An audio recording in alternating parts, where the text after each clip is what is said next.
नमस्कार आप सभी को। मेरा नाम है शुभवीर यादव एडवोकेट और मैं आप सभी के लिए लीगल एडवाइस पर वीडियोस अपलोड करता हूं, जो कि आप सब लोग उसको लाइक करते हैं, पसंद करते हैं, शेयर करते हैं और सब्सक्राइब भी करते हैं। और अब तक अगर आपने इस चैनल को सब्सक्राइब नहीं किया तो तुरंत कर लीजिए। और ये जो जानकारी है, इस जानकारी को अपने दोस्त, अपने रिश्तेदार, सभी जो लोगों को शेयर करिएगा और जितना हो सकता है उनको बताइएगा, क्योंकि आज के समय में जो है पत्नियां कानून का बहुत ज़्यादा दुरुपयोग कर रही हैं।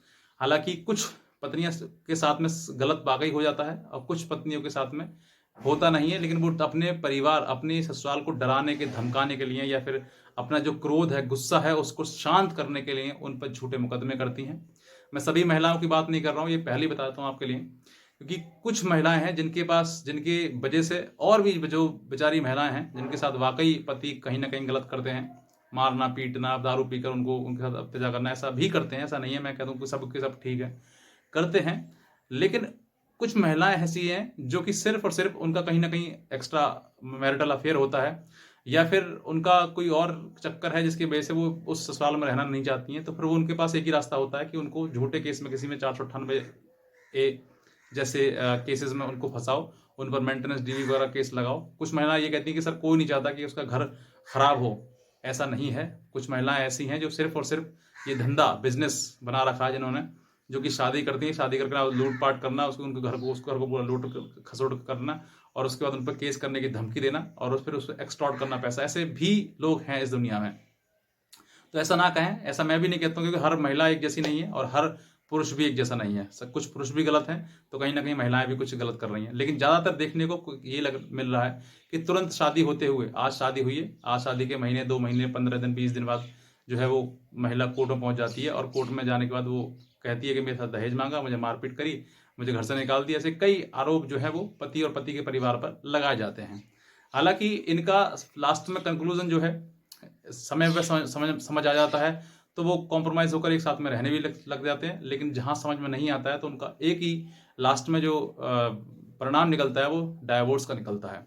क्योंकि जब चीज़ें ज़्यादा बिगड़ जाती हैं, परिवार मतलब एक दूसरे को स्वीकार नहीं करता है, तो फिर कहीं ना कहीं फिर वो डाइवोर्स के ग्राउंड पर आ जाता है कि डाइवोर्स ही लेना ज़रूरी है, क्योंकि अब एक साथ रहना संभव नहीं है।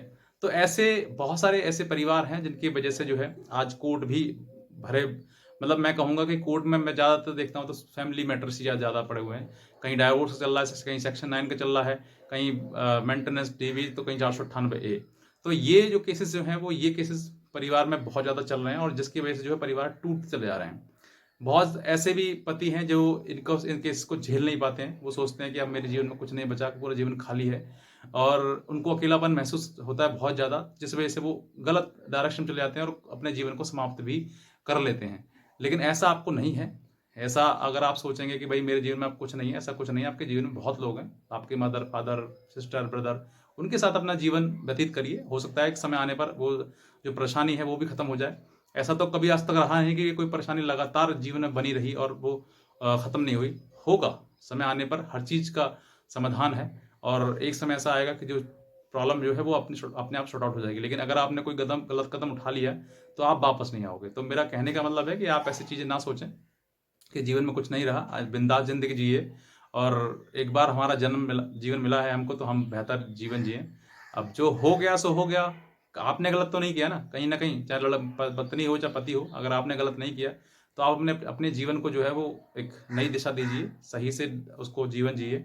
लेकिन अगर आप सोचेंगे चाहे पति हो चाहे पत्नी हो ये गलत रास्ते पे आने का, तो वो गलत आपका निर्णय है, उसको ऐसा मत लीजिए। तो बेसिकली आज की जो वीडियो है वो ये है कि बहुत सारे पति ये सोचते हैं कि, या पत्नी सोचती हैं कि 7 साल बाद जो है वो डाइवोर्स का केस नहीं होता है। तो आज मैं आपको बताना चाहूंगा कि जो 7 साल का जो पीरियड है वो ऐसा लोग क्यों कहते हैं, क्या ये मिथ है, यानी कि झूठ है या नहीं है। तो आज मैं आपको इसी टॉपिक पर मैं सोचा कि बहुत सारे, क्योंकि मेरे पास कमेंट्स भी आते हैं, कॉल भी आती हैं, लोग बोलते हैं कि सर हमारी शादी को 7 साल हो गए हैं और अब तो शायद हमारे ऊपर केस नहीं होगा, क्योंकि मेरी पत्नी मुझसे नाराज होकर लड़ाई झगड़ा करके अपने मायके चली गई है और अब वो धमकी दे रही है कि मैं तुम्हारे ऊपर केस कर दूंगी। तो अब केस होगा, क्योंकि 7 साल हो गए तो अब तो केस होगा ही नहीं। तो देखिए, मैं आपको बताता हूँ कि कानून में ऐसी चीज़ें नहीं लिखी हुई हैं कहीं पर कि आप 7 साल बाद खत्म हो गया टाइम, 8 साल बाद खत्म हो गया शादी के साथ में, कुछ नहीं है। आपकी जो घटना है, यानी कि जो पत्नी लिखाएगी 498A में, मतलब मुझसे दहेज मांगा, तो वो उसने अगर लिखवाई कि 7 साल पहले ऐसा हुआ था, तो ये चीज़ें नहीं चलने वाली हैं, क्योंकि 7 साल का जो टाइम पीरियड है, मतलब बॉन्ड है, बाड़ है, वो चीज़ें वो उसमें अप्लाई नहीं होंगी। यानी कि 7 साल पहले की घटना आप 7 साल बाद नहीं लिखा सकते। लिखा सकते हैं, वहाँ पर भी झूठ चलती है चीज़ें, लेकिन अगर पूरा आप किस तरीके से आएँगे तो फिर वो नहीं चल पाएँगे। लेकिन हाँ, अगर आप ये कहेंगे शादी तो 7 साल हो गए, लेकिन अब जो है पिछले महीने जो है वो मुझे मारा-पीटा, दहेज के लिए मेरी डिमांड कर रहा है, ऐसी चीज़ें।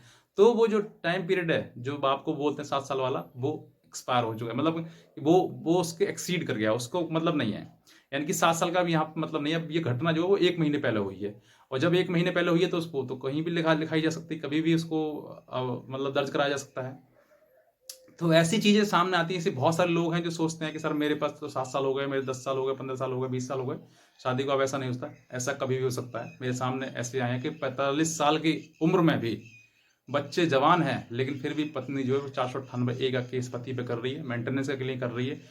कारण कुछ भी हो सकता है। यानी कि आप सोच कर देखिए कि 45 साल, 50 साल आपकी उम्र है, और अब बच्चे जवान हैं, फिर भी आपको ऐसी कौन-सी दहेज की ज़रूरत पड़ेगी पति के लिए जो वो अब माँगेगा उससे। अब तो उसका जो ससुराल का जो नाता था, यानी कि पत्नी की मायका जो नाता था, वो भी टूट जाता है। वो काफ़ी जब समय हो जाता है तो फिर वो भी खत्म हो जाते हैं रिश्ते भी।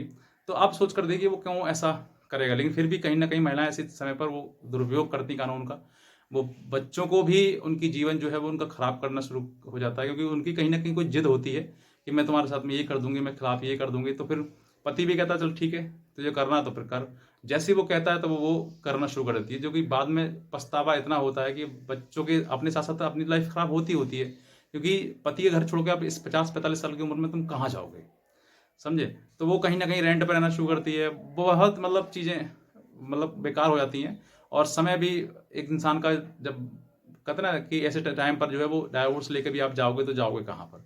तो ऐसी चीज़ें आपको नहीं सोचनी है। और ये जो समय है 7 साल का, ऐसा कुछ नहीं है कि आप 7 साल, 15 साल, 20 साल में आप केस नहीं कर सकते। केस कर सकते हैं, लेकिन फिर भी अपने जीवन को देखिए कि अगर केस करोगे तो फिर रहोगे किसके साथ में? कहाँ रहोगे? किस तरीके से अपना जीवन व्यतीत करोगे? अब बच्चे हैं, बच्चे भी जवान होने वाले हैं आपके, तो फिर भी आप केस करने की सोच रहोगे तो फिर कैसे रहोगे? तो मेरा ये वीडियो बनाने का उद्देश्य ये है कि जो पति ये सोचते हैं कि मेरे पास अब केस नहीं हो सकता, तो देखिए घटना, इंसिडेंट जब आप लिखाओगे तभी की आप मानी जाएगी, चाहे वो 7 साल पहले से हो, चल रहा हो आपका के मतलब शादी हो रखी हो, या 10 साल पहले शादी हो रखी हो।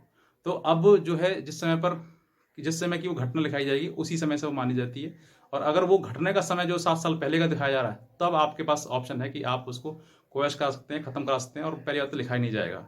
तो बेहतर है कि मेरी जो जानकारी है वो आपको समझ में आई होगी। अगर कुछ और भी पूछना है तो आप हमारे दिए हुए नंबर पर हमें संपर्क कर सकते हैं, और हमसे लीगल एडवाइस भी हमारी ले सकते हैं। तो बस मैं इतना कहना चाहूँगा, बाकी और वीडियो देखिएगा और इस चैनल को सब्सक्राइब करिएगा। बाकी आज की वीडियो के लिए आप सभी को बहुत धन्यवाद।